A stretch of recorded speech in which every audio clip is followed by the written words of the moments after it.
कोई मूल्य नहीं होता, बल्कि भावना का मूल्य होता है।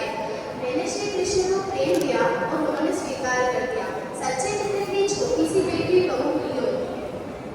आपने अपनी घर की दूर कर दी है, श्री कृष्ण से कुछ भी नहीं मांगा, ऐसा क्यों? सच्ची मित्रता मांगने का नहीं, बल्कि समझने का रिश्ता है। मेरे मित्र मेरे बिना कही ही बात समझ जाते थे और कुछ हुआ भी यूं ही। मैंने बिना मांगे ही श्री कृष्ण ने मेरी सारी जीवन की कठिनाइयों का हल निकाला। आज के समय में अधिकतर मित्रता स्वार्थ पर आधारित दिखाई देती है। आपका युवाओं को क्या संदेश है? सच्चा मित्र वह नहीं जो सिर्फ आपकी खुशियों में ही आपके साथ है, बल्कि सच्चा मित्र वह है जो आपकी कठिनाइयों में भी आपका हाथ थामे रखे।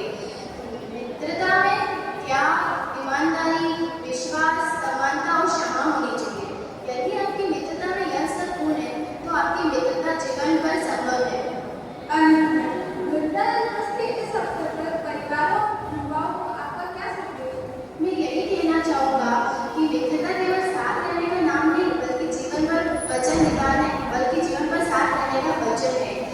आप अपने मित्र को समय दें, उनका सम्मान करें, उनकी सफलता पर प्रसन्न हो, उनके हर कठिन समय पर उनका हाथ थामे रखें।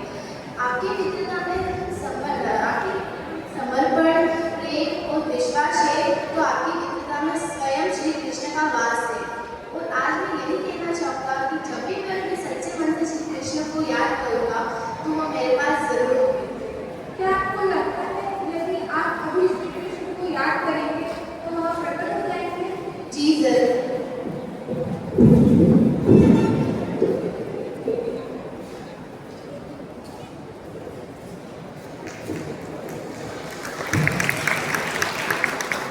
आज मित्रता दिवस के इस पावन अवसर पर मैं आप सभी को यह संदेश देना चाहूँगा कि मित्र उन्हीं को बनाए जो आपके चरित्र और संस्कारों को बेहतर बनाए, न कि केवल आपका साथ दें। स्वार्थ से बनी मित्रता परिस्थितियों के साथ बदल जाती है, वहीं निस्वार्थ मित्रता जीवन भर आपके साथ रहती है।